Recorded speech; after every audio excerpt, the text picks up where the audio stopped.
Oh yeah, Toucan Sam was named after this beautiful bird. So she is the most beautiful toucan I've ever seen, but I want to tell you a fun little story about her.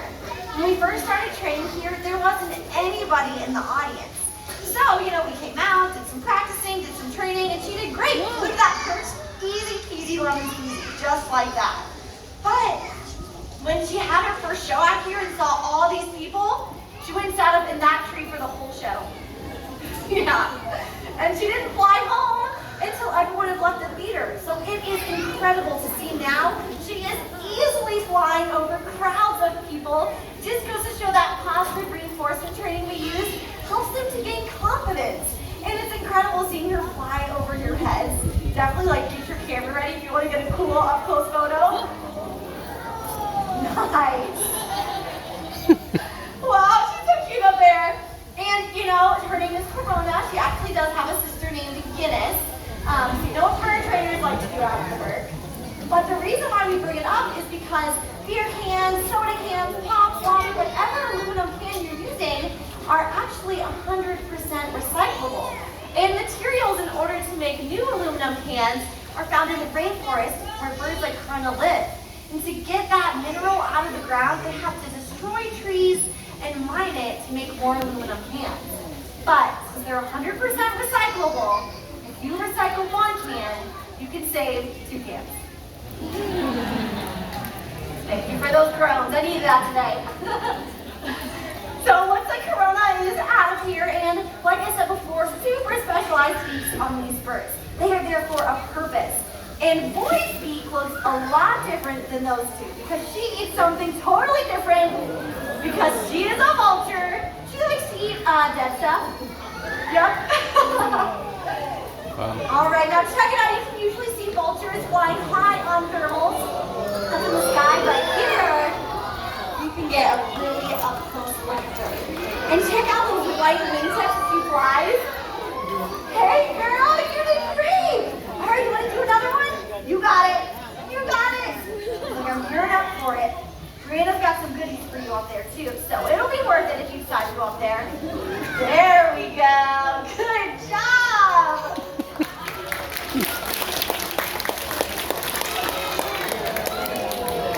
Thanks everyone. Oh my gosh, watching her fly over your heads, it never gets old for me. And let's see if she wants to come on down with me. Okay, my favorite thing that Boy does, this little black vulture, is the little vulture trot. And she goes right off stage. And that's your cue. See you later. So, Boy is a black vulture that can be found in South America, but vultures look different depending on where they're from. So there is another bird, another vulture found in South America that looks very different. Found in the same regions though, that black vultures can be found in. So something cool about vultures, they're really important to our ecosystem. Although I like to eat dead stuff, but it's great because it helps clean our environment up. So Kong, she is a king vulture. Really incredible bird, and found in the same places as Boyd the black vulture. Can you believe that? It looks so different. And not only that, check out how much bigger her head is than Boyd's. She actually has a really strong jaw strength, super strong beak, so that when they get to the carcasses, king vultures are able to break into there, get deep inside. Oh, girlfriend. Here you go. Behind your feet. I think you can get it. So vultures like this have that really strong beak so they can get deep into those carcasses. Just like that. Good job, Kong.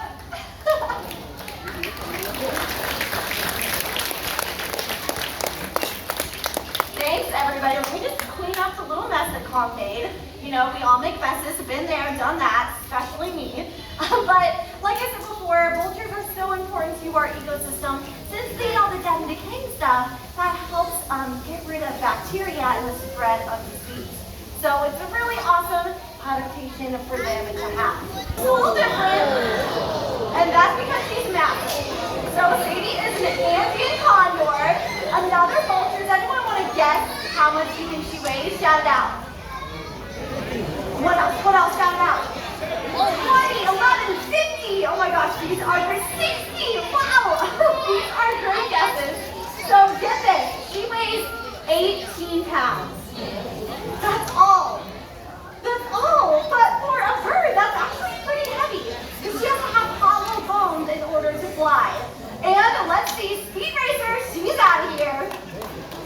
Thanks,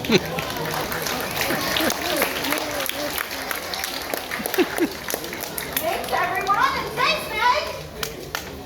Nice job, Kayla. Hi, everybody. My name is Meg. Sadie. We went from the biggest bird to the smallest bird here at the show. Drogo is an Aflamato falcon. And falcons are built for speed, so you can catch a picture of them as they zoom around. Aflamato falcons are found in the southern part of our country, but a while back they went extinct in their Texas range. Due to a lot of human disturbances, deforestation probably had a lot to do with it for these cavity nesters. But although people were part of the problem, they were also part of the solution, which is a great thing to remember. The Peregrine Fund is an awesome organization that we work with.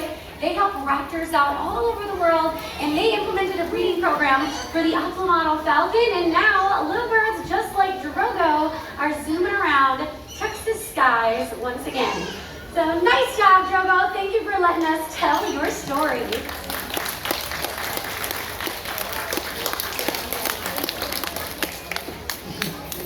Yeah, such a cute little guy, such a great story, something to remind us that we can all make a pretty big difference for animals in the wild. And the Minnesota Zoo's mission has a lot of things incorporated with that, but part of it is to connect you guys to the natural world, which is exactly what we're doing at the Bird Show. And I'd like to do that with a younger volunteer right now to hang out with Drogo and I face to face. Lots of people are pointing at you with the blue shirt. You want to hang out with me and Drogo? You can come on down here, be trainer for a day, and you get to hang out with me. So we use positive reinforcement as trainers. Yep, blue shirt, you can head on down here and hang out with me. You're gonna be my helper, my trainer for a day. You're gonna have all the tools you need to hang out with Drogo. Now, what's your great thumbs? Hold it nice and strong. There you go. Hold it up high. Nice job, so cool. Got some more treats there, Drogo. Good job. Awesome, the smile on your face is making this all worth it. Good job, Drogo. I think you ate all of her treats. You can take a bow. That was awesome. And we can see Drogo right on out of here, and I will give you something for helping me out. I got that glove from you, but here is a World Parrot Trust wristband. They're an organization that helps parrots all around the world. We support them, and now you're supporting them too. So thanks for helping me out. You can head on back.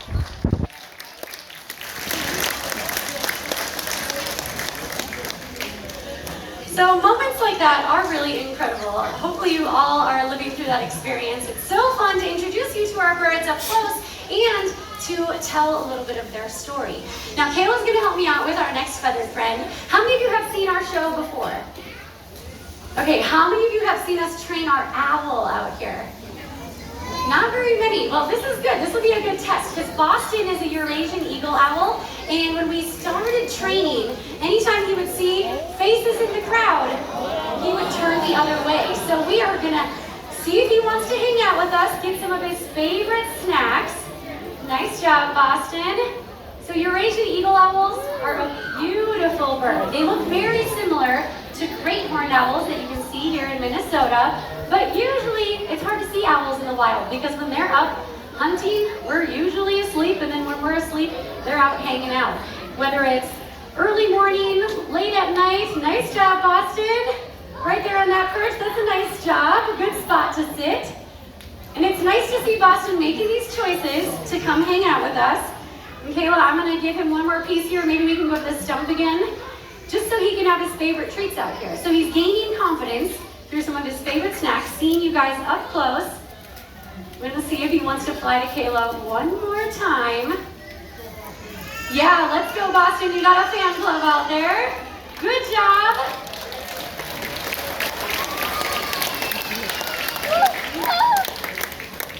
That was great, and one of my favorite things, and Kayla's favorite things too, Boston always checks his feet before he heads out. Because an owl can see really well far away, but up close, they have to check it out. Let's see if he does it one more time before he heads off stage. Check your feet, there you go.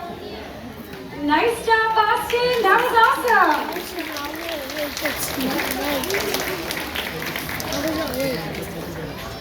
And there he goes. That was pretty successful. You know, people always ask, how do you make the animals do things? We don't make them do anything. They have brains of their own. They can think their own thoughts, and we just try to set it up so they are successful. And Boston was definitely successful today. So stick around and see how his training progresses as the summer goes on.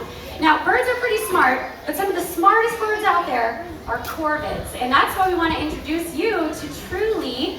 Truly is an amazing bird, one of the smartest here at the show. I think you might recognize him. This is an African pied crow, and corvids are things like crows, magpies, jays, all things you can find in Minnesota, but this species comes from Africa. And to show off something that he has learned through training, wondering if there's an adult out there who wants to help me out, an adult with a dollar bill. I know it's hard to catch cash over here. All right, gentleman with the nice hair, yeah. How about you? All right, Truly, are you done cleaning up those leftovers? And sir, you can stay there. All we need is your money. And if you could do me a favor, dollar bill with the fingers, hand right out to the side. Let's see if our friend Truly can find you out there. All right, Truly, head out there. He's got the dollar. And where do the dollars go at the bird show? What? Right in my pocket. Thank you so much. Now, anyone over here have a 20? And just kidding. We're going to give you your dollar back in the coolest way possible. Truly's helping us clean up those vulture leftovers. These birds will pretty much eat anything they find, and they are so smart they'll remember where they found it. All right, Truly, you remember who you got that dollar bill from? You can put it right in his hand. Just wrap your fingertips around it. When he does, nice job.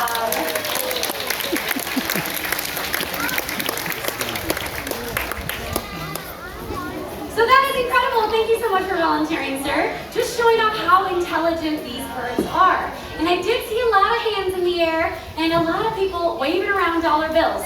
Do not worry, Brianna is bringing our donation box out here, conservation donation box, and everybody who wants to will have the opportunity to donate to conservation in a pretty cool way at the end of the show. So hold on to those dollars. And that box is actually almost over 50 pounds. We haven't counted it yet, but we've been collecting cash for animals in the wild who need our help, animals that are threatened by extinction, and you guys can all play a part in that. And wondering if there's an adult here today that wants to kick off the donations for this show. Anybody with a dollar bill, sir, right here? If you want to stand up, that would be perfect. Let's see if Truly can find you up there. All right, Truly, you ready to go? We got another dude over there. Oh, I think he's confused a little bit. What was that? Oh, those dollar bills are counterfeit. And yeah, sir, we'll try it again with you right over here. He found you, and this time, Truly, where do the dollar bills go for conservation? Right in the back. Wow.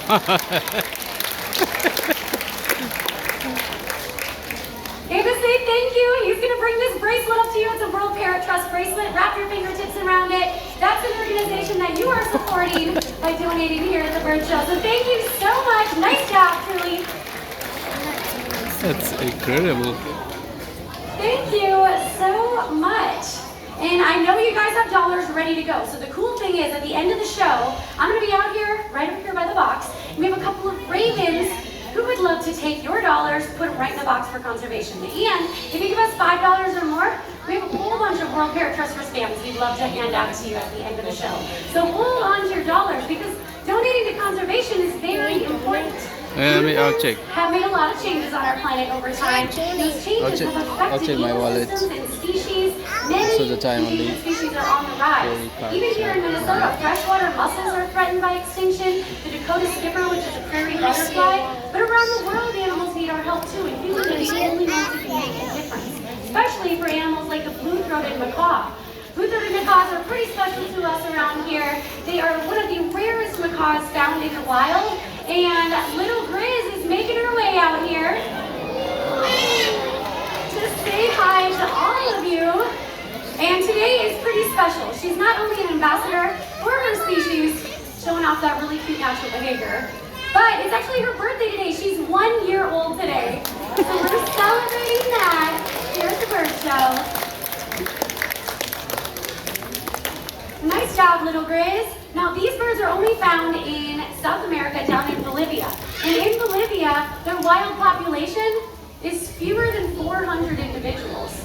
That's way less than the amount of people at the zoo here today. Things like deforestation and the illegal pet trade really make it hard for parrots to survive in the wild. But it's not all bad news. The great news is people have started to notice that these animals are disappearing, and they've started to do something about it.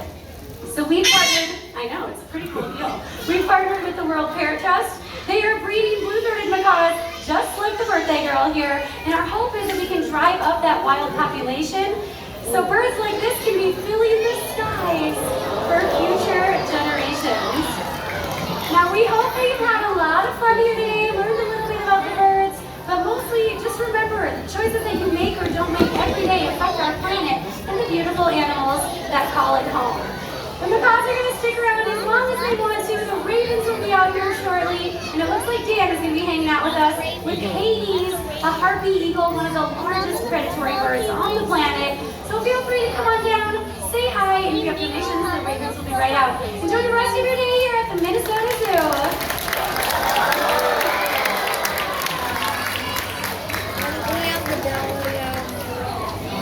Thanks again, everybody, and come on up if you want to say hi to us or the birds, and enjoy the rest of your day.